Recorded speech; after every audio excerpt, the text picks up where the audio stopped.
Meu nome é Maiara, eu sou da página Big Rock and Roll. Admiro muito seu trabalho. A minha mãe gosta muito de você também, de todo o seu trabalho, de toda a sua carreira. E aí é muito interessante estar falando com você para falar desse novo projeto. Então, eu gostaria que você se apresentasse e falasse assim, de forma resumida um pouquinho sobre esse projeto também para as pessoas que vão começar a assistir essa entrevista e que ainda não conhecem. Tá bom. Bom, eu sou o Rodrigo Santos. Eu fui do Barão Vermelho durante 25 anos. Estou completando 40 anos de rock and roll, porque eu toquei com Léo Jaime, toquei com Kid Abelha, com Lobão, na década de 80, né? Com Léo Jaime, João Penca, Jimmy 15 Amestrados, Lobão. Aí entrei no Barão Vermelho em 92, fui até 2017. Mas eu tinha uma banda nos anos 80 chamada Front. E essa banda lançou um compacto em 1985, produzido pelo Léo Jaime, pela gravadora CBS. E aí o Léo trocou de banda nessa época e chamou todos nós, integrantes do Front, para tocarmos com ele na época que ele estava no auge, assim, lançando o filme Rock Estrela nos cinemas. Ele era o ator principal, a música, a trilha sonora era dele, as outras músicas do disco Sessão da Tarde estavam tocando, Fórmula do Amor, Sete Vampiros. Então o acordo com a gravadora era que eles convidaram a gente, pô, vocês vão poder divulgar o trabalho de vocês também, abrindo o show do Léo, indo nas rádios, assim, nos lugares que a gente fosse, os estados que a gente fosse. Mas acabou que não aconteceu assim do jeito que a gravadora falou, mas a gente estava amarradão de tocar com o Léo Jaime também, que é um super amigo até hoje, tá, um brotherzaço, já participou de vários discos solos meus, tudo, DVD e tal. E a gente com 20, 21, 22 anos, a gente ficou, pô, louco para ir para a estrada tocar, né? Assim, a gente aceitou e a gente, com o tempo, a gente viu que não ia ser divulgado o front, que a gente estava meio colocado na gravadora assim de lado, porque eles estavam adorando que a gente estava tocando com o Léo, porque a gente era uma banda que tocava bem, né, todo mundo. Eu era o cantor do front também, no compacto, né? E as músicas a gente fez em parceria, o Léo botou uma palavra ou outra ali, acrescentou umas coisas, virou uma parceria de 5 pessoas, assim, nas duas músicas, lado A e lado B. O lado A entrou no compacto, entrou no filme Rock Estrela. O nome do compacto era Dengosa, e essa música entrou no filme Rock Estrela. A gente foi pro cinema assistir todo mundo e ficava esperando qual é a hora que vai entrar a música e tal. Daqui a pouco entrou a música, tipo The Wonders, assim, quando estão vindo na rua. Assim. Aí a gente, uau, pá, legal. E aí entrou outra música no disco da Rádio Transamérica também, o lado B, que era o Olhos de Gata. A gente foi fazer divulgação com essa Olhos de Gata, programa da Xuxa na TV Manchete, outro, Alberto Brizola, Carequinhos, programas que tinham às tardes e muitos playbacks assim também, e muitos programas de TV. E o front estava indo bem, até que a gente foi parando aos poucos, assim, fomos até 88 a gente esticou a banda. Eu mesmo me lembro da gente tocando com o Lobão ainda em 88, a gente ainda batalhando pela banda nas horas, porque eu fui chamado para tocar com o Lobão, né? Aí eu chamei depois 2 integrantes para fazerem parte da banda do Lobão também, e durou uns 4 anos essa história, né? Disco ao vivo no Hollywood Rock, no Morumbi, na Praça da Apoteose, disco em Los Angeles, com produção do Liminha e tal. Então o Front virou uma diversão ali, tal, de amigos. A gente fez muito show, a gente tinha um público bacana, mas acabou. Era uma promessa para o Rock in Rio 2, tinham revistas que falavam, pô, a bola da vez para a gente ia tocar no festival em 86, depois do Rock in Rio 1, né? E era um festival que tinha, além dos artistas que tocaram no Rock in Rio 1, tipo Paralamas, Barão, Kid de Abelha, Blitz e tal, tinha também a nova galera, a gente, RPM, é, Titãs, eu acho, Lobão, muitas, pô, eram, sei lá, uns 40 artistas, assim. Eu toquei com os Miquinhos, com o Léo Jaime e com o Front nesse festival. Da Rádio Cidade, Cidade Live Concert, BB Vídeo, que era uma produtora de vídeos do Billy Bond, que era um cara que era do Joelho de Porco, uma banda dos anos 70 e tal, com o Zé Rodrigues. Enfim, a gente estava ali e algumas revistas colocando a gente como destaque carioca para o Rock in Rio 2, assim como tinha o RPM em São Paulo, tinha gente no Rio e tal. Tava tudo andando, mas a gente foi largando, né? Porque a agenda do Léo era enorme, depois eu fui tocar com o Lobão, aí chamei o Nani foi tocar também, porque o Lobão quebrou o braço, já tinha um guitarrista, o Lobão quebrou o braço 2 semanas antes do Canecão, eu falei, olha, cara, Nani, vai lá para casa do Lobão, que, pô, a guitarra dele tá pronta, a aparelhagem tá lá, a gente ensaiava, a gravadora botou toda a aparelhagem na casa do Lobão, tudo, ele tava como uma Vida Bandida, Vida Louca Vida, Rádio Blá, não sei o que e tal, e a gente tava ensaiando lá, aí o Nani foi para lá, e o Lobão falou, pô, tem um cara, a gente voltando do hospital, ele operou a mão, né, quebrou a mão toda e tal, caiu de moto, e aí, cara, acabou que o Nani virou o guitarrista preferido dele, em vez do outro que já estava. Na hora de ter que tirar um, o Nani acabou ficando. Então, o front, a gente ficou lá com o Lobão e tal. E depois eu fui pro Barão. Aí o Ricardinho Palmeira, que não tinha ido tocar com o Lobão, o Ricardinho Palmeira tinha ido tocar com o Cazuza, na mesma época, na 88, 89, aquela época de 88, que foi quando a gente parou com o Léo, assim, tipo, início de 88. O Lobão tinha visto um show da gente com o Léo no mesmo festival que ele tocou no Maracanãzinho. A gente fez um show muito bom e tal, e aí eu fui um primeiro a ser chamado e tal, depois precisou de um batera e de um guitarrista ao vivo, enfim, a história resumida do Front é essa, tem muitas matérias de jornal guardadas, aquelas coisas, e programas de TV também, de vez em quando a gente coloca no nosso Instagram, que é Front_Arte Brasil. Aí tem ali, outro dia, botei um negócio da Xuxa lá que viralizou a gente e tal. E aí aí chegou, isso foi lá, o Front começou em 2023 ali e tal. 2024 tinha uma música numa coletânea, que tinha o Capital Inicial também, com Descendo o Rio Nilo, tinha a Banda Zero de São Paulo, com Guilherme Snardi também, e o Front estava lá, e o Eletrodomésticos também, que era uma música que choveu no meu chip, essa banda também tocava. Eu toquei, esse ano de 85, eu fiquei tocando com Eletrodomésticos, com o Front, com o João Penck, Miquinhos Amizades e com o Léo Jaime. E assim, eu estava fazendo faculdade de administração de empresas, tive que parar com a faculdade enfim, resolvi seguir mesmo na música. O destino me empurrou, né, para a música e tal. E assim, quando chegou em 2023, aí muda a história toda, fui com o Barão até 2017, aí toquei com. Aí fiz carreira solo. Não, o Barão começou a tirar férias, o Frejá começou a fazer carreira solo dele. E aí, 3 anos parado, isso aqui, eu fui tocar com o Kid Abelha e tocar com a Blitz. Aí o Kid Abelha estourou o acústico MTV, e aí eu tive que parar com a Blitz e ficar só com o Kid e tal. Aí voltou o Barão. Aí, quando voltou o Barão, eu me lembro que teve um papo assim, olha, em 2007, voltou em 2004, eu só não fiz 2 ou 3 shows do Acústico MTV com o Kid, fiz despedida, show de despedida na final e tal, e aí voltei com o Barão, e aí soube que ia parar em 2007 de novo, falei, bom, agora é hora de... Cara, eu dei sorte de trocar o baixista do Kid naquela época, eu tinha acabado de nascer meu primeiro filho, né? Aí eu falei, caramba, aí a segunda parada... em 2005 eu parei com álcool e drogas e tal, e me tornei coordenador numa clínica e tal. Completei 20 anos de abstinência em 2025, né? Então, em 2005, eu começo a pensar em fazer um disco solo. Comecei a carreira solo quando parou o Barão, 2007. E aí voltou o Barão, voltas ali, 2012, parou 5 anos e tal, pá. E aí eu comecei a fazer muito show, muito show, muito show. E, cara, nessa eu criei meu próprio universo, e quando chegou em 2023, eu já tinha saído do Barão, tudo e tal, porque já tinha uma banda com o Andy Summers, do The Police, né?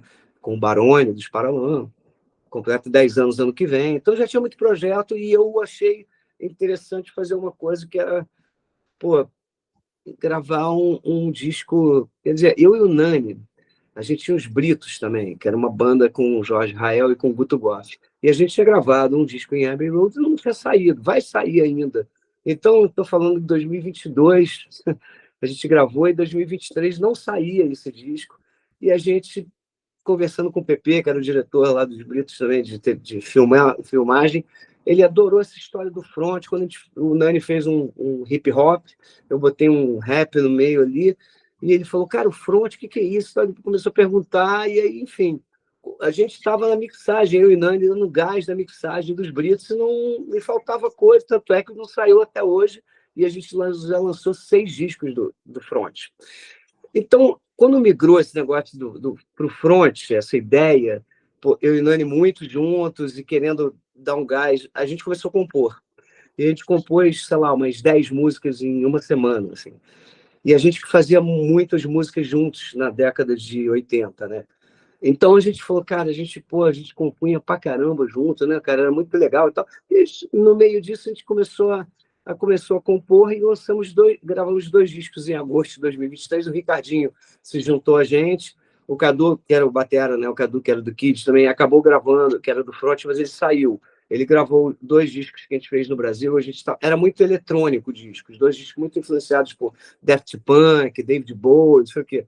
E a gente, assim, pô, meus filhos começaram a gostar do front, tal, desse novo front eletrônico, era só para gravar o tal LP que a gente foi contratado. Na verdade, a gente estava gravando um LP em 87, contratado quando a CBS, a gente pediu rescisão de contrato, torcendo para o cara não botar a gente na geladeira, porque a EMI, o Odeon, estava querendo que a gente fosse para lá.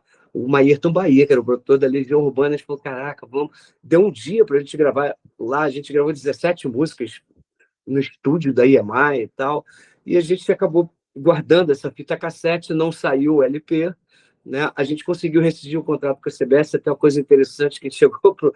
A gente tinha o maior carinho pelo Marcos Mainá, que era o presidente da CBS, lá, o diretor artístico, e a gente sempre chegava lá, meus meninos, meus garotos, que fazem por aqui, vamos... Eu sempre estava lá, batalhando, front, né, tal.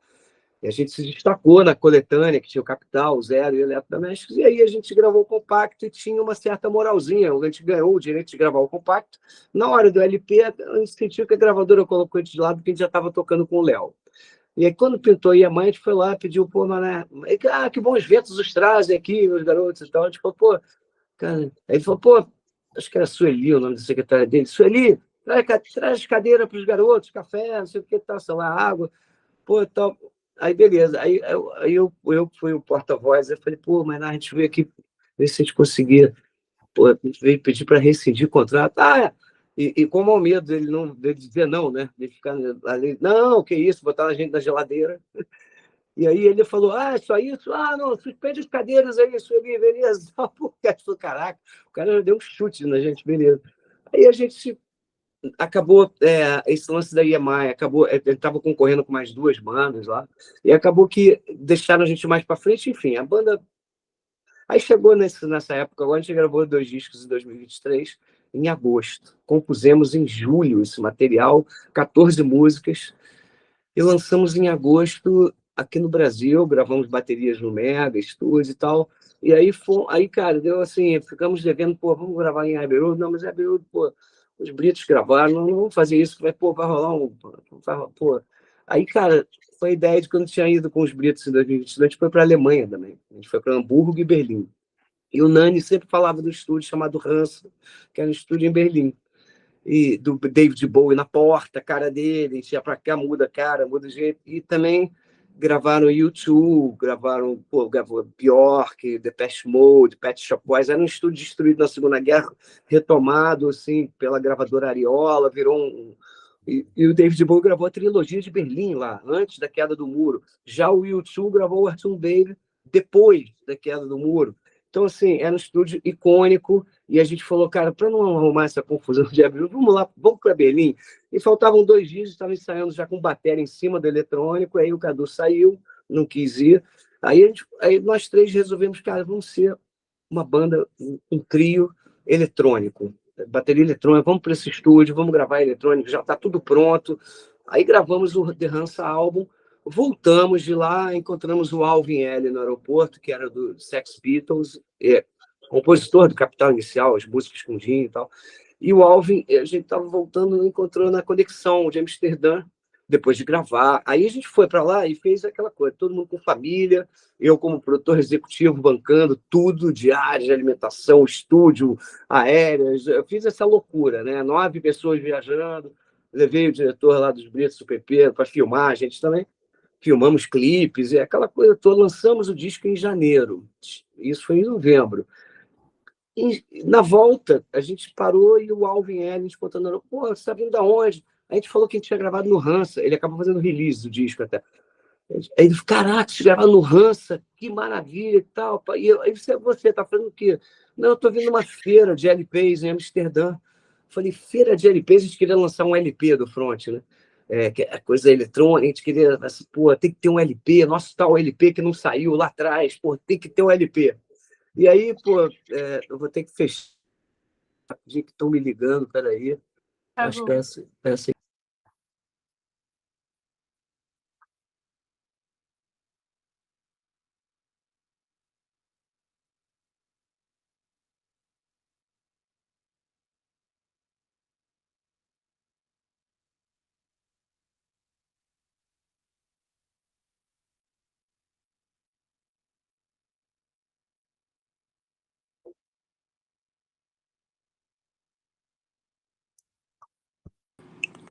Aí, pô, Voltou. desculpe, eu Fique sempre tranquilo. erro na hora de qual dos vermelhinhos que eu aperto para sair, eu apertei o errado, foi mal.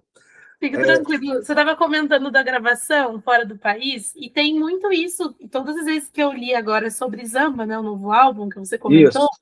teve essa reunião gravado lá em Abbey Road. Então, assim, se você puder Vem, contar como que foi para vocês se sentirem lá, né, nessa situação de estarem nesse estúdio tão icônico.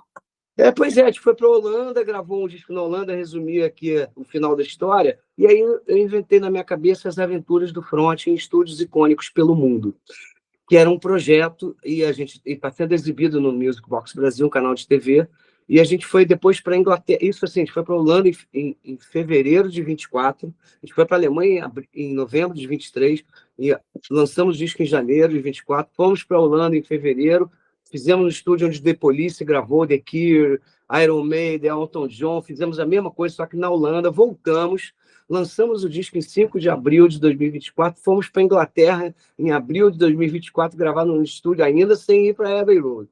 Fomos para o Metrópolis, um estúdio que gravou os Rolling Stones, o último disco, gravou a Amy Winehouse, o Black to Black, gravou o Queen, todos os discos, foi a Led Zeppelin. As aventuras do Front, estúdios icônicos pelo mundo. E aí, no Metrópolis, a gente lançou, eu fabriquei 200 LPs e a gente lançou o tal LP que faltava para o Front naquela época. Olha, tá aqui o LP, finalmente o LP, porque até então era só digital que a gente estava lançando. Aí veio a história de ir para. Bom, agora vamos para Abbey Road, né? Pô, a gente deu uma proteção. Aí fomos para Abbey Road. Aí, nesse processo de ir para Abbey Road, eu, que estava sendo produtor executivo e bancando tudo isso, num papo com o Ricardo Bacelar, que já tinha feito uma parceria para o estúdio Metrópolis, da Inglaterra, em abril, e o Christian Oyens tinha gravado com a gente no Metrópolis também, violão, steel pedal, com aquele violão deitado.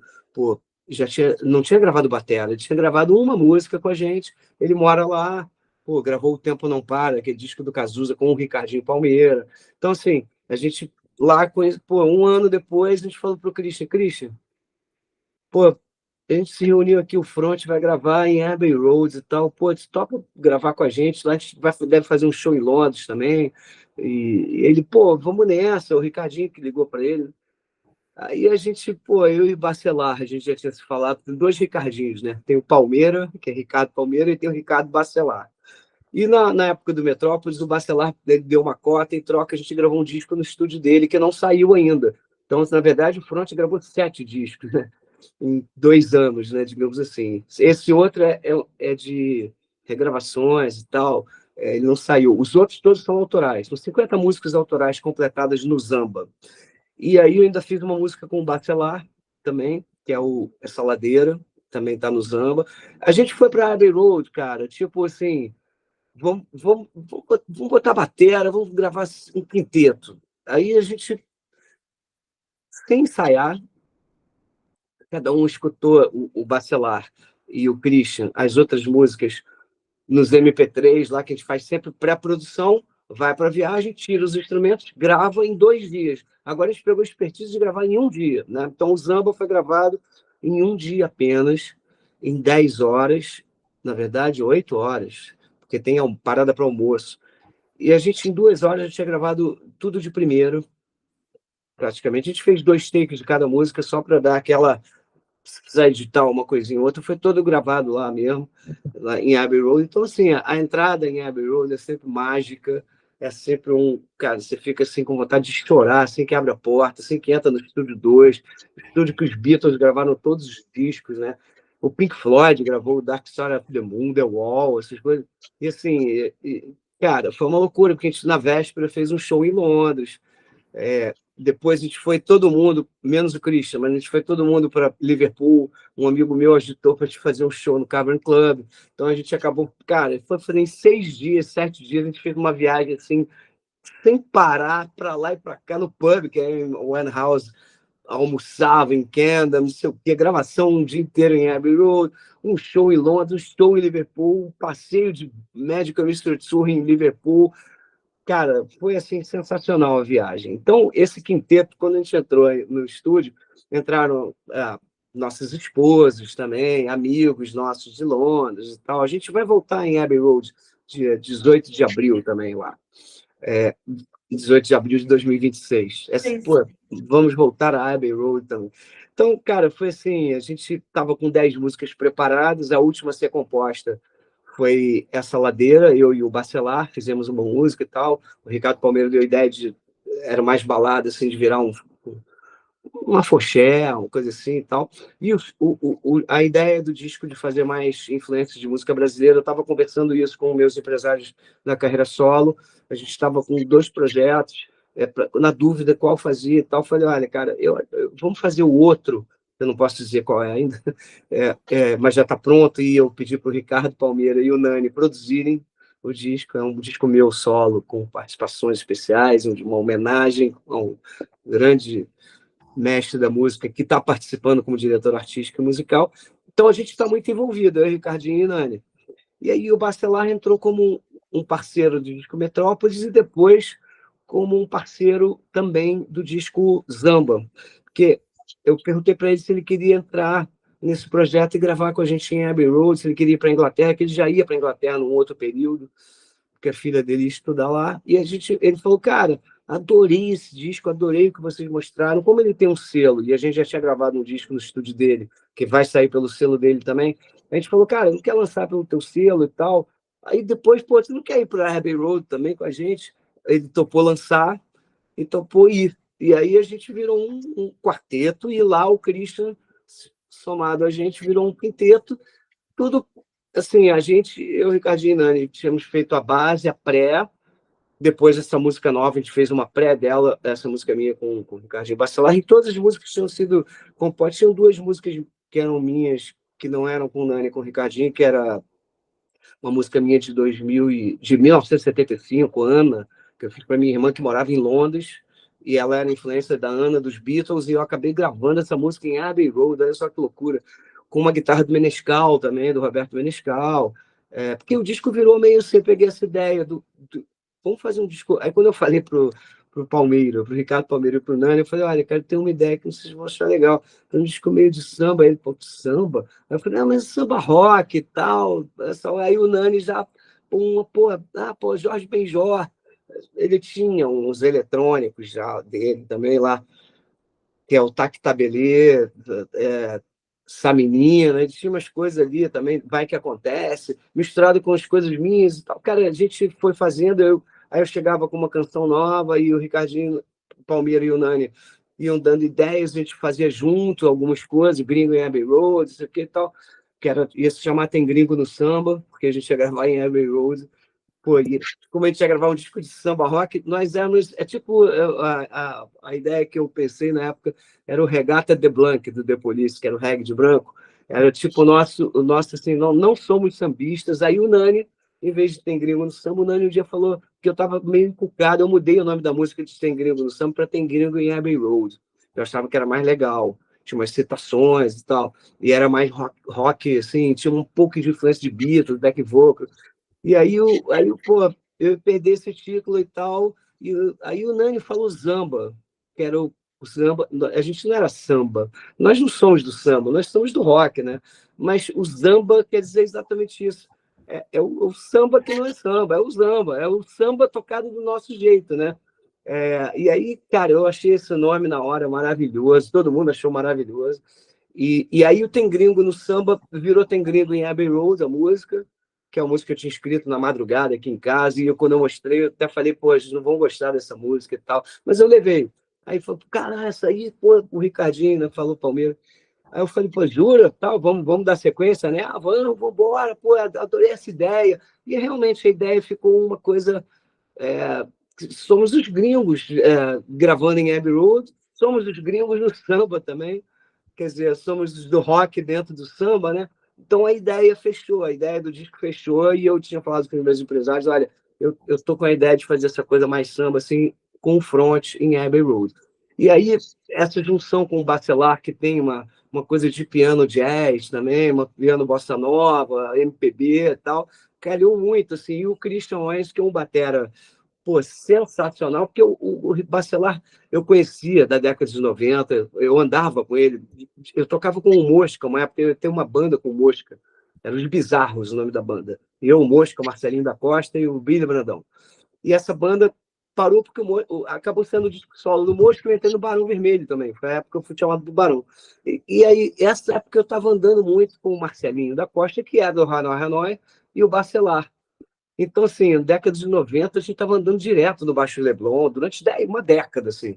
Então, eu conheci o Bacelar, mas na época que eu fui chamar ele para fazer o Metrópole, ele dar uma cota, em troca, aí acabou sendo em troca do disco que não saiu ainda, eu achava que ele estava... Alguém me falou, pô, o Bacelar, eu estava tentando edital, essas coisas. Aí ele falou, cara, alguém falou, pô, liga para o Bacelar, que era do Hanoi. Eu falei, é mesmo, tal. Aí, pô, ele falou, não, eu não trabalho com isso, eu tenho estúdio em Fortaleza. Eu falei, caraca, estúdio...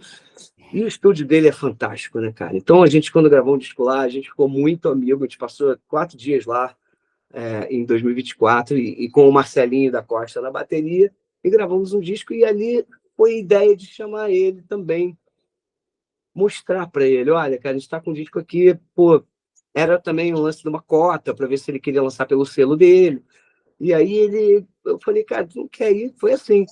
E ele topou, e a viagem, ele, Ricardo Palmeira e o Nani, assim, era o front mais o Ricardo Bacelar, né? Nosso D'Artagnan, digamos assim. A gente adorou essa química, assim, tocando junto também, sempre.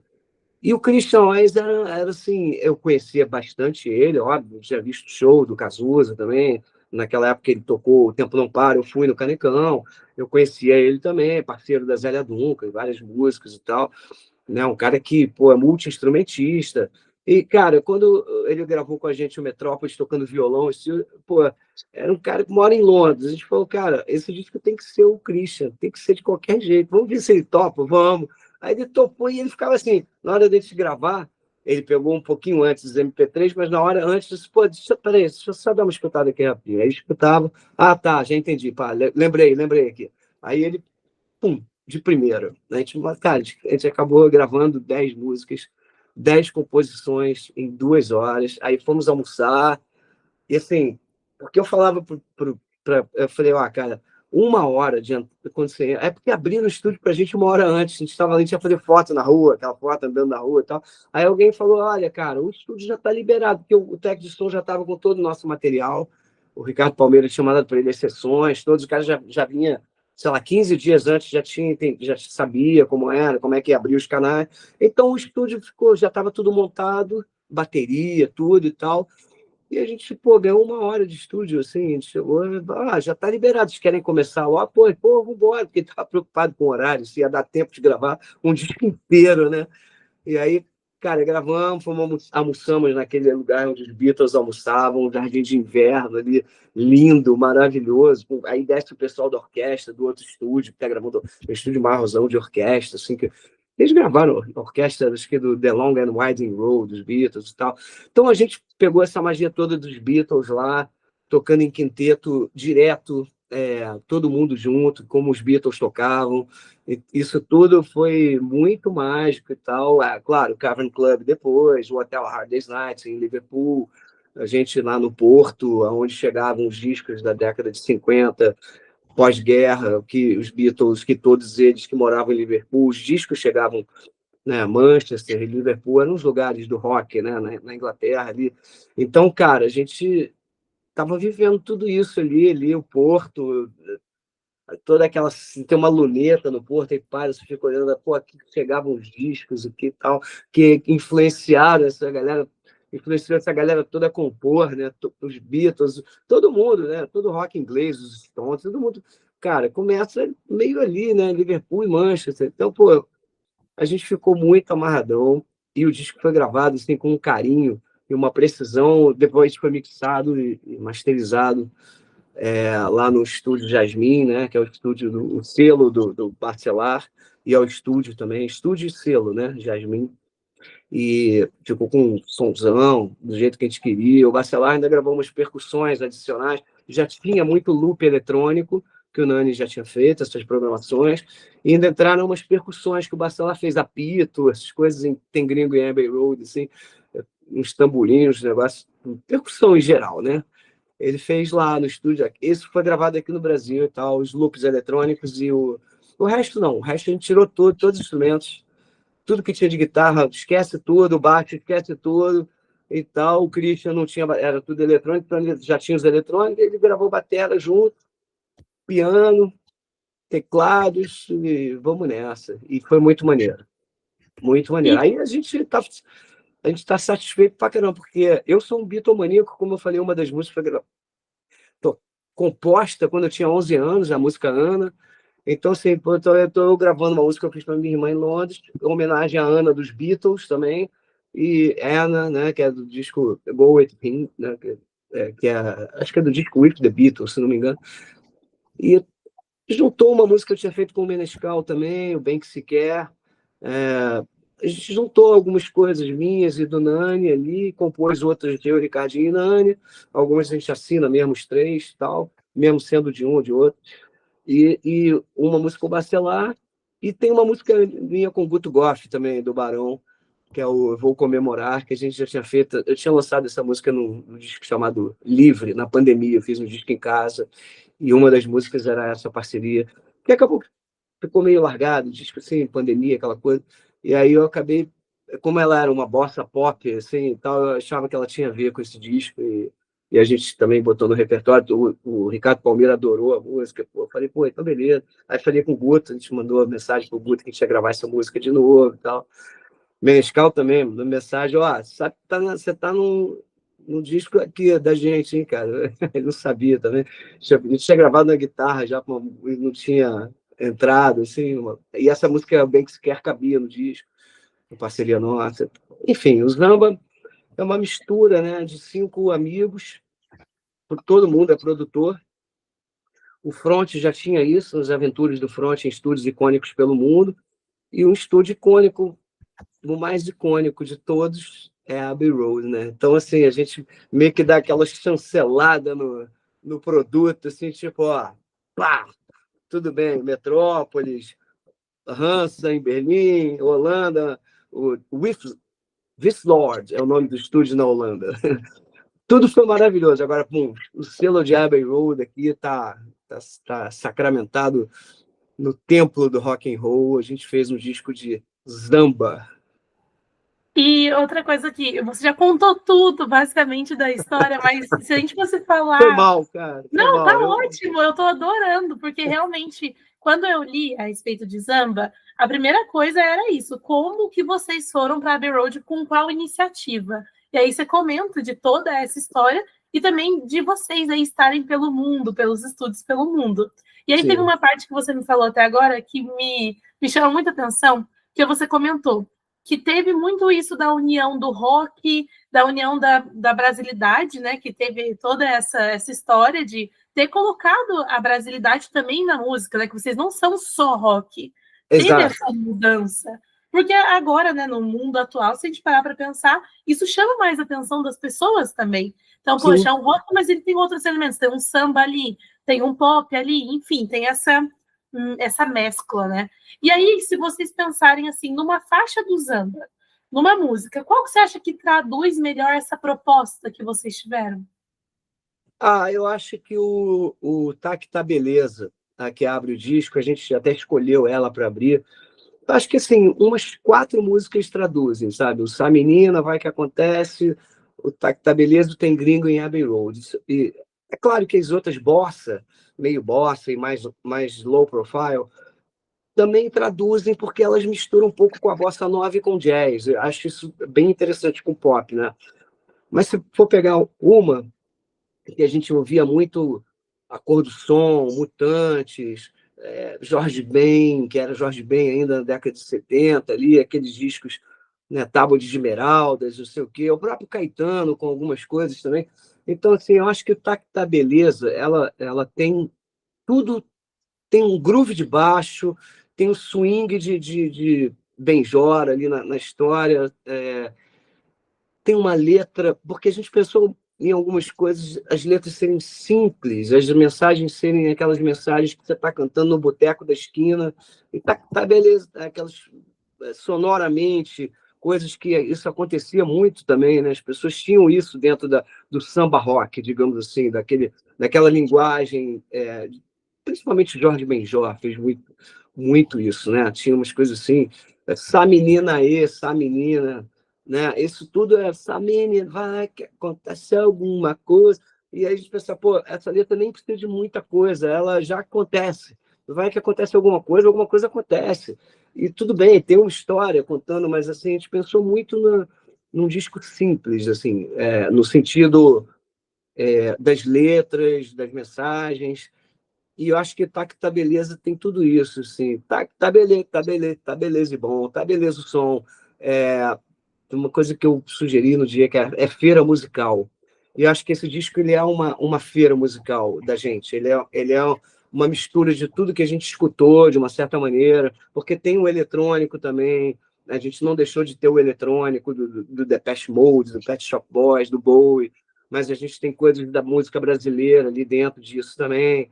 Então a gente tentou fazer uma coisa que fosse comum a essas sonoridades todas, assim, e tal. Tem umas guitarras de rock, tem uma guitarra Santana, a brasilidade, mas também tem um lance percussivo que o Santana tinha, que é a influência de todos nós. Então, assim, eu acho que o Tá Beleza tem tudo isso, assim, tá tudo ali, né? Tanto essa letra com mensagens, com vários tipos de refrão, assim, né?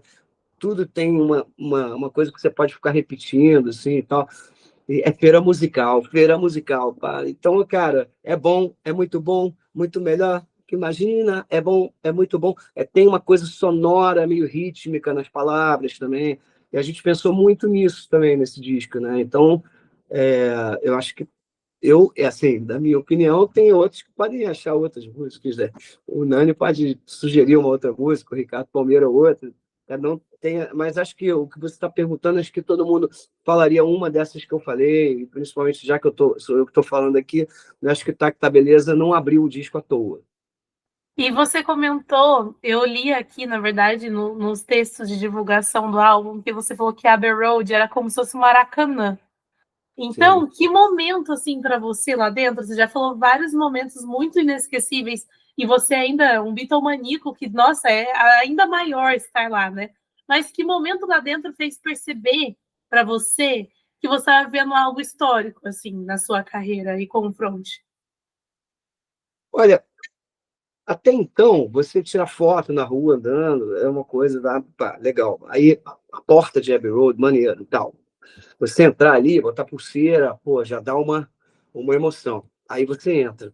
Quando você abre a porta do Estúdio 2, que é uma porta vermelha, assim, ela tem entrada por baixo e tem entrada por cima também, porque a técnica é em cima, onde fica o técnico de som e assistente, assim, é em cima. Tanto é que tem uma escada comprida que a gente sempre via em fotos, em livros dos Beatles, quando eu era garota ali e tal. Eu falo, caraca, essa escada. Então, assim, quando a gente abre a porta e entra naquele estúdio branco que tem 3 pianos que o Paul McCartney usava ali e tal, cara, você já fica louco. Por isso que eu falava assim, cara, 1 hora é só para você ficar de bobeira. Você fica de bobeira. Eu choro, me emociono, pô, é uma loucura. E assim, é tudo branco, com o pé direito enorme, gigante, e é aquilo que a gente via mesmo dos Beatles, assim, e tal, aqueles fios no chão, os tapetes, não sei o quê, os microfones, aí você vai cantar, o cara te dá a opção de, olha, tem esse microfone aqui que o Paul e o John usavam, e ele indica até um microfone melhor do que aqueles que eles usavam e tal, e eu até teve uma história curiosa que eu falei para ele, Pô, você deve passar por isso todo dia, né? As pessoas querem usar esse microfone aqui, que é o do John, do Paul, né? Ele falou, e aí depois reclamam que o som não está muito bom, e aí eu complementei, até porque a voz do John, ele não tem nem a voz do John, nem a voz do Paul, né? Então, pô, o microfone não vai sair o que ele quer, para começar, porque as composições e a voz não é a mesma do John e do Paul. E aí, essa história é curiosa, mas só de você olhar ali onde você gravar a voz, que foi o meu caso, né? Eu que cantei no disco, no estúdiozinho onde eles gravavam a voz, onde John Lennon gravava, até a Lizzy Bravo gravou Across the Universe lá, Jai Guru, Lizzy Bravo, aquela que faleceu, né? Que era gravou com os Beatles e tal, foi naquele mesmo lugarzinho que eu gravei voz e tal. Isso acontece em vários estúdios, tá? Tipo assim, quando a gente gravou no sei lá, no Metrópolis, o técnico de som que gravou Grammy com a Rihanna, é sempre assim, a gente também encontra o cara que gravou com a gente no Zamba, gravou o Oasis, gravou Paul McCartney, gravou, acho que Radiohead também, se não me engano. Então, assim, é uma loucura, né? Você está conversando com um cara também ali, que é um cara que está acostumado a gravar ícones também, né?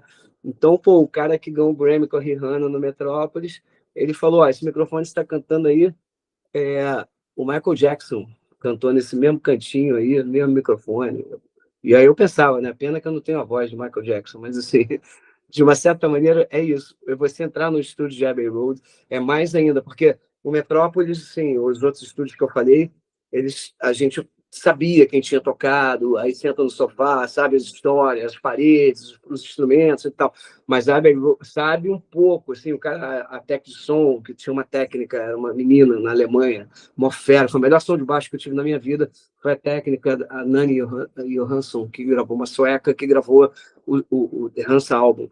Cara, ela tirou um som de baixo, quatro canais, dois microfones, eu nunca tinha visto isso, assim, foi sensacional. E no Zamba também, assim, o cara simplesmente tira um som incrível, só que ali é diferente, cara, porque todo mundo olhava aquele estúdio dos Beatles, todo mundo. Os outros estúdios eu não sabia como eram, não prestava atenção, sei lá. O Abbey Road não tem como. O estúdio 2 principalmente, porque eles gravavam um pouco no 3, uma coisa ou outra, um playback, outro de guitarra, sei lá, alguma coisa, uma orquestra, outra no 1, mas o 2 é os dois, o 2 é o branco, onde eles estão. Então, assim, é incrível, dá vontade de chorar várias vezes quando você está tocando. Quando você entra no estúdio, você já fala, cara, fica todo arrepiado, você fala assim, caramba, cara, que loucura. Dá vontade de levar todo mundo que você conhece para lá, sabe? Tipo, pô, cara, vocês têm que entrar nesse estúdio, cara. Não sei que vão para lá alguma hora, tem que todo mundo. E eu fui com a minha esposa também, né? Meus filhos. Então, assim, pô, dá outra emoção ainda por cima, né, cara? Aquela coisa que estou podendo proporcionar ali numa brincadeira, entre aspas, de aventuras do front. Estamos lá com as famílias em Abbey Road, né? Podendo passar essa energia toda para todo mundo também. E todo mundo faz coro, as famílias todas entram, cantam com a gente, né, em momentos de todos os discos tiveram esse momento, ou faz a foto da capa, o clipe, ajuda a gente em tudo também. Então, cara, é uma viagem também espetacular em família, e no final das contas, Abbey Road é o Maracanã, né? Assim, os outros são bons estádios, vamos dizer assim, mas Abbey Road é o Maracanã, ou o Wembley, né? Que também é emblemático, o estádio de Wembley é emblemático, já que ele está na Inglaterra, a gente pode falar que é Wembley, mas, pô, é o Maraca, Abbey Road é o Maraca, Abbey Road é nosso. E você comenta disso, de Abbey Road e tudo mais, mas outra coisa que eu também fiquei pensando muito, e você comentou que vocês já tinham essas músicas, né, essas ideias dessas 10 músicas, mas assim, esse álbum mistura músicas já existentes, mas também com as composições inéditas. E como que foi esse processo de seleção, já que vocês gravaram tudo numa tacada só? Como que foi esse processo de seleção dessas faixas para estar nesse álbum? Cara, foi meio assim, ao decidir o conceito do disco, né? Como eu falei, eu estava conversando com os meus empresários e tal, então tinha duas opções de fazer. Aí eu acabei pedindo, não, deixa eu gravar esse tipo de disco com front lá. E aí, quando eu cheguei com a ideia e tal, o conceito ele veio antes das canções. Depois a gente pensou, cara, a gente queria um disco de 10 faixas. E um disco autoral, sempre autoral, né? Assim, em geral, do front tem sido sempre autoral e tal. a gente devia um LP, agora não para de compor para esse projeto, que isso é o grande barato, nossa junção, 40 anos de amizade ou mais, que a gente se conheceu em 79, 80, por ali. Então, assim, a gente está junto até hoje, todo mundo trabalhou com milhões de artistas, e estamos juntos até hoje, compondo, gravando, viajando. E, cara, é engraçado isso, né? Uma banda que não acabou não acontecendo naquela época, mas todo mundo se deu bem no meio musical, assim, tipo, participou da história do rock Brasil, né? Do B-Rock, tocando com artistas icônicos e discos icônicos. E a gente está junto, gravando desde 2023, juntos o tempo todo. Então, quando veio o conceito, aí, cara, foi mais fácil, porque eu sabia que eu tinha uma coisa ou outra, né? Com o Menescal e a outra minha, de Ana, como eu falei.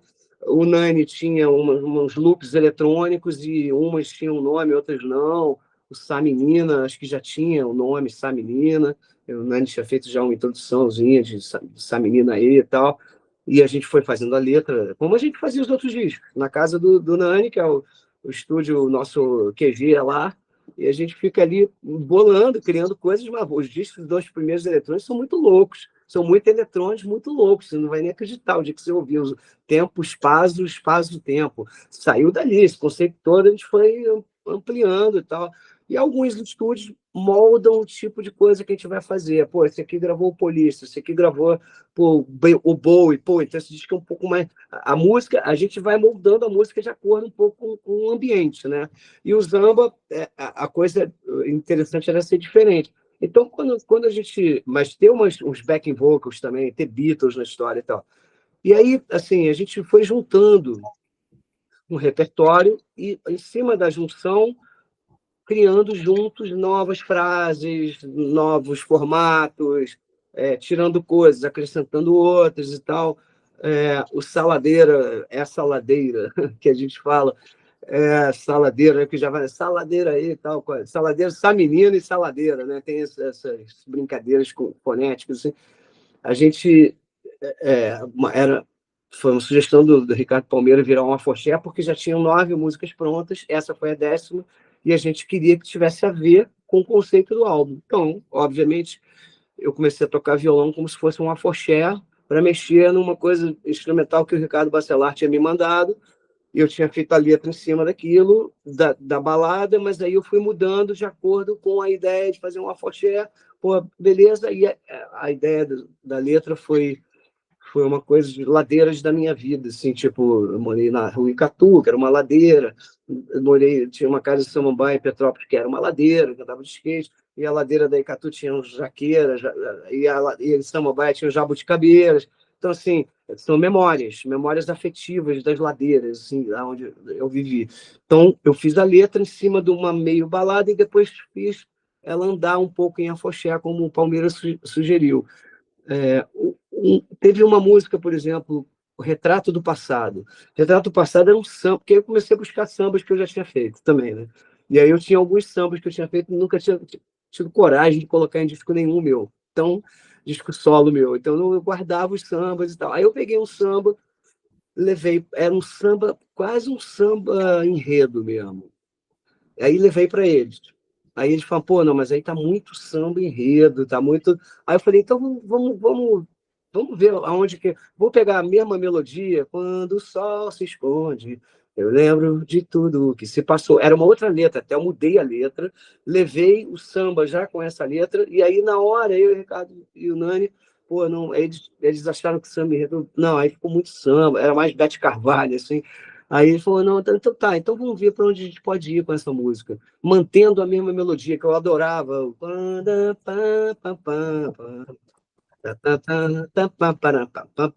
Eu adorava, eu não queria mexer nisso. Então a gente achou uma coisa, pensamos em W Brasil, do Jorge Benjor, uma coisa mais linear, meio funk samba, ali aquela onda, e assim surgiu o Retrato do Passado, né? Outras foram surgindo dos loops eletrônicos, as ideias que as músicas vão dando para as letras, né? Pô, essa música tem cara disso aqui, desse tipo de letra, você vai fazendo e tal. Não sei se foi essa pergunta que você me fez, não, mas enfim. Você já complementou tudo, já tá ótimo. Você comentou dessa questão do conceito ter vindo antes, né? E também foi uma coisa que eu também percebi. É muito interessante você me contar isso, porque teve toda uma conversa ali com os produtores, enfim, e vocês já terem isso mais alinhado. No próprio texto mesmo, falando do álbum, tem uma parte do que o Nani comenta, que o conceito veio antes do repertório, né? E isso Sim, foi o que sim. norteou ali para vocês. A outra pergunta que eu ia fazer, eu tenho mais duas para fazer para a gente finalizar, mas uma delas é uma curiosidade. Que assim, o que vocês pensam em transformar toda essa experiência, assim, em uma turnê, encontros futuros? Como que vocês estão pensando nisso? Não, a gente se encontra todo dia, cara, porque, como eu falei, estou produzindo meu novo álbum solo, né? Sim, Então, assim, a gente, desde julho, primeiro que eu vinha com o Nani, mixando os Britos. Então, digamos que eu e Nani, desde de outubro de 2022 até agora, a gente está junto toda semana, 3 vezes ou 4 vezes por semana. Em julho, agosto de 2023, o Ricardinho se juntou a gente para a gente fazer os 2 primeiros discos do Front. O Tempo Espaço, Espaço Tempo. Então, digamos que desde julho, agosto de 2023, a gente está junto sempre, nós três. Sempre, o tempo todo, virou uma trinca de amigos o tempo todo. Assim, eu estou falando com você, daqui a pouco eu vou para a casa do Nani finalizar não só o disco novo meu, como outros projetos que a gente está fazendo juntos, como ir para a Abbey Road no ano que vem também, que é um outro projeto, mas é dentro desse projeto do Front, mas é uma outra história, uma outra ideia que depois a gente vai divulgar e tal. Então, o maior legado disso tudo é estar viajando com os amigos, compondo, tocando até hoje. A gente tinha um lance legal lá atrás. Isso é que é a coisa que a gente, o maior barato dessa história toda é que a gente falou, cara, a gente tinha isso tudo lá atrás, né? E eu e Nani fazendo os vocais no disco dos Beatles aqui, que estavam faltando vocais, a gente falou, cara, vamos fazer logo nós dois um montão de vocal aqui, mesmo que não seja as nossas vozes, a gente já complementa para adiantar o disco e tal. Aí quando a gente faz fazer o vocal de primeira, eu e ele, no estúdio do Guto, eu falei, caraca, a gente fez até os vocais pro disco do Guto, um gosto também, que tava fazendo, eu falei, cara, a gente misturando tudo, né? Aí eu falei, caramba, cara, a gente tinha isso tudo no front, né, cara? Que loucura, né, cara? A gente já canta de primeira. Às vezes eu fazia tônica, o Nani a terça, pá. Aí eu falei, vamos inverter agora para parecer vozes diferentes? Eu gravo a outra e você grava de baixo. Cara, a gente gravava de primeira, vocais que a gente, até pro disco do Guto, tinha aprendido na hora, ou criado na hora. Então, cara, a gente tá junto, muito junto, desde 2023. Os nossos projetos, como você perguntou, eles não pararam. Desde 2023 até agora, eles não pararam. A ideia, e como eu falei, está na TV, na Music Box Brasil, e também no nosso YouTube, que é Front, Underline, Arte Brasil, Front Arte Brasil e tal, Arte ART, Brasil com Z. É igual ao Instagram. No Instagram tem tudo que a gente está fazendo, mas lá a ideia, né, a gente fez um show para lançar o LP do Metrópolis. A gente fez um show no Manus, no Rio. Foi super legal porque o meu filho, Léo, participou tocando alguma guitarra e sendo DJ antes e depois do show, junto com a filha do Nani, a Juliana Dias e Léo Latavo. Eles foram DJs antes e depois do show e também fizeram um show com a gente. O batera foi meu batera da carreira solo, o Lucas Freiner, e eu, Nani, Ricardinho e Palmeira. Nós três com a filha do Nani, meu filho e tal, a gente montou um sexteto e lançamos os 5 discos, não tinha o Zamba ainda. A gente fez 5 discos e mais algumas músicas que a gente gravou com Cazuza, com Barão, com Lobão. A gente fez no Bis a gente tocou Decadência avec Elegância, tocou Podia Ser Feliz, Ideologia, que o Ricardinho fez o arranjo de guitarra lá na época e tal.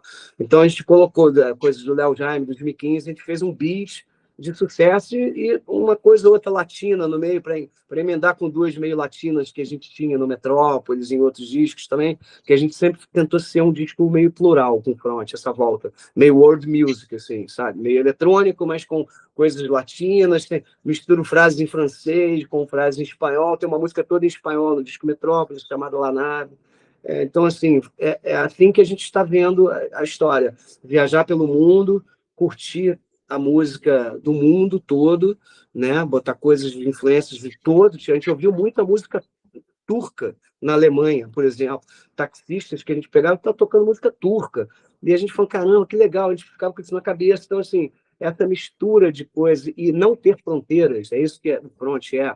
A gente é um projeto paralelo, isso não atrapalha a minha carreira solo, o meu show A Festa Rock, nem meu projeto com o Andy Summers e o Barone, não atrapalha nada, e a gente fez um show até agora, colocando as melhores que a gente acha que fariam parte de um show que ainda não fez o do Zamba. Mas a ideia é fazer pelo menos um show de lançamento e tal, incluindo tudo que a gente fez até agora, e fazer um show, e tudo dentro de 1h20 para não encher o saco das pessoas também. Então, assim, temos desafios sempre pela frente. Não será uma turnê, porque não há tempo para isso, cada um tem suas coisas, sua vida, e isso que é legal também, porque a gente faz porque a gente gosta, não é uma coisa que a gente precisa para ganhar dinheiro, pelo contrário, gasta-se dinheiro para fazer em geral. Então, é uma coisa que a gente faz por prazer, compor, estar junto, estar viajando, e já tem 2 músicas na TV, dois músicos, 4 episódios da Holanda e 4 da Alemanha, no nosso YouTube e na TV Music Box Brasil. A gente na rua, a gente no estúdio, a gente fazendo clipe, a gente tudo e tal. E a gente está registrando isso de todas as viagens, né? Então, a capa do Metrópolis, por exemplo, foi uma foto da minha mulher, da Patrícia, da Paty. Ela que fez a foto, que a gente estava lá vendo um cenário e tal. Pô, tá uma parede lá do metrô, parecia até um desenho grandão, que tem até hoje. Parecia a Amy Winehouse, como ela gravou o Black to Black lá, a gente gravou mesmo, mesma parede, a gente estava ali, mesma parede que tem no YouTube, ela tocando um violãozinho, assim, tal, um documentário dela, a mesma parede do Metrópolis lá que a gente está. Aí a gente acha uma parede do lado de fora que parecia, não era ela, mas parecia um desenho da cara dela deitada, assim, a gente fez a capa lá. Então, essas coisas vão surgindo na hora, e isso é um prazer de viajar, isso virou mais importante do que uma turnê, mais importante. Claro que a gente vai para Londres agora e já tem um contato para fazer um show. Então, a gente chega lá, que a gente fez um show em quinteto lá, lotado. Londres, muitos brasileiros, obviamente, que levam amigos, mas lotado, um lugar que a gente já vai armado dia 17 de abril também, do ano que vem. E assim como a gente vai também dia 18 de abril para a Abbey Road de novo e tal. Esse é o grande barato, assim. A gente quer fazer show, obviamente, a gente está pensando, tem que armar espaço, né? E eu faço, sei lá, 5 shows por semana, né, do meu show, a Festa Rock. Então é difícil arrumar um espaço, e também não é essa a maior preocupação. A maior preocupação da gente é se divertir, criar conteúdo, compor, estar junto, amigos que têm talento, são todo mundo é produtor, todo mundo sabe o que fazer, por isso que a gente grava rápido. A gente já gravava rápido em 85 com os miquinhos. Chegava lá de primeira, já saía de primeira as músicas, sei lá. Já saía de primeira com o Léo Jaime também, tal, com o Lobão. Então, assim, a gente tem esse encontro da gente, ele é um encontro musical muito rico, assim. Isso que deixa a gente emocionado, às vezes, fala, cara, que loucura, né, cara? O Acústico MTV, por exemplo, tinham 3 no front, naquele Acústico MTV do Kid de Abelha. Pô, cara, assim, o Christian e o Ricardinho, que o Christian, estou citando ele agora como um quinto integrante no Zamba, né? Então, o Christian estava com o Ricardinho no disco Tempo Não Para, ao vivo, do Cazuza. Então, assim, é muita história, assim, muita história que a gente tem. A gente pretende lançar um documentário, né, um dia. Isso vai fazer parte, faz parte dos nossos objetivos. O resto é ficar viajando, criando algumas outras situações que a gente possa ir para os estúdios também, levar talvez a uns alunos nossos, alguma coisa, fazer um workshop, alguma coisa. Isso é uma ideia também, com coisas da nossa história, para fazer parte no comentário da nossa vida. Não quer dizer que a gente vá ficar fazendo uma banda e tocando, ir para a estrada e concorrendo no mercado fonográfico com alguém. Não, a gente está curtindo, que está subindo na nossa página de Spotify, está subindo, subiu bem para caramba de ouvintes mensais e tal. E foi muito interessante, porque isso, assim, muita coisa saindo do Zamba, saíram bastante coisas do Hanson também e tal. E essa é a grande curtição, é você não ter aquela obrigação mercadológica de nada. Simplesmente está curtindo, pô, que legal que alguém mandou mensagem, cara, que disco fantástico, seja ele qual for, mas o Zamba é o nosso carinho agora, né? Nosso novo filho. Então a gente está muito feliz, porque os comentários do disco são muito legais. Não que a gente precise disso, mas assim, é ótimo quando você faz um negócio, as pessoas curtem também, né? As pessoas que ouvem a gente individualmente também, aí descobrem, cara, que negócio. Porque a gente não está fazendo muito alarde, a gente não está indo a lugar, pô, vamos fazer divulgação, vamos cair na estrada, não está fazendo nada. Então, quando a gente vê os comentários, as pessoas descobrindo, cara, que isso, essa página aqui do Front, pô, Falei, tal, a gente criou ali, tal, a gente mesmo cuida ali do negócio, tal. A gente vai deixando acontecer, não tem pretensão de concorrer, de estar ali e tal. A gente quer fazer discos, essa é a verdade. A gente não quer parar de fazer discos, autorais, principalmente. E qual mensagem que vocês esperam que o público perceba quando eles ouvirem o Zamba? Para a gente finalizar. O que você acha que as pessoas têm que sentir assim e perceber? Seria legal, talvez seja impossível o que eu vou falar, mas sentir a amizade de três caras pô, a amizade de mais, sei lá, uns 40 e poucos anos de amizade. E a gente nunca deixou de ser amigo, nunca deixou de tocar. Os três vivem de música, sendo, às vezes, estúdio. O Ricardinho fez muito, o Palmeira, muita coisa para Globo, o programa Planeta Xuxa, o programa Amor e Sexo. Ele era o diretor musical. Então, assim, o Ricardinho é irmão do Dé, primeiro baixista do Barão, antes de entrar. Então, assim, a gente se conhece desde 70, 80, 1980, sei lá, quando eu entrei no Front em 84, por ali. Cara, é muito tempo juntos, de amizade, nunca teve uma briga. Eu, Nani e Ricardinho, a gente nunca teve uma briga. Olha só que loucura, cara. É muita química e tal. Apenas a vida levou para outros caminhos musicais. Mas esses caminhos se encontram na hora que a gente tem a expertise de gravar em um dia. A gente nunca tremeu para gravar no disco de ninguém. A gente entra e grava. A gente gravou o disco do Lobão no Morumbi, na Praça da Apoteose, que é o Lobão Vivo, né? Cara, tinha 90 mil pessoas no Morumbi, que é o show que ficou assim, 90% registrado. E a gente pulando, ele, Nani, igual louco, tocando como se não estivesse gravando nada, nem tá. Que se estiver gravando, você errar, não tem esse negócio com a gente. Então, o que eu queria que passasse para as pessoas, ou que as pessoas descobrissem, é a amizade. A amizade, e que, assim, é engraçado, porque geralmente as pessoas têm o sonho de ter uma banda, né? E nós somos uma espécie de The Wonders, ao contrário. Aquele filme The Wonders mostra uma banda que teve um sucesso e depois acabou. Nós não tivemos um sucesso assim, nacional, mas a gente não acabou. A gente continuou vivendo de música a vida inteira, tocando com grandes artistas. Eu ainda entrei para o Barão como integrante oficial durante 25 anos e tal. Estamos aqui até hoje, gostamos de tocar juntos. E quando a gente está junto, cara, é muito engraçado, cara, porque quando um tem uma ideia, o outro já pesca aqui, já vem dali e tal. E apenas a gente não seguiu o caminho de banda lá atrás. A gente é uma banda até hoje, sem ser uma banda. É muito louco isso. Queria que as pessoas sentissem isso. A gente faz isso por prazer. Então é isso, Rodrigo. Obrigada. Obrigada por toda essa aula que eu tive sobre as gravações, sobre vocês do Front. Assim, eu conhecia já lendo a respeito de vocês, mas realmente uma história muito rica que vocês têm, é uma trajetória muito grande. E assim, isso já mostra muito exatamente o que você falou. Quando eu fui ouvir o álbum, a gente sente sim, porque acredito que esse espírito de vocês terem gravado juntos fora do país, de vocês terem feito tudo juntos ao longo dos anos, né, ter essa parceria, a gente sente sim como essa amizade muito sincera de vocês. Assim. Então, eu Legal. agradeço muito pelo papo e eu sou assim super sua fã, te admiro muito. E o trabalho Obrigado. de todos vocês também é muito incrível ao longo, né, da música brasileira e de todas as participações que vocês já tiveram. Agradeço muito mesmo, obrigada. Obrigado pelas palavras aí. Eu que agradeço. Adorei o papo aí. Obrigadão, cara. E a gente coloca, geralmente, assim, deixa eu só parar a gravação.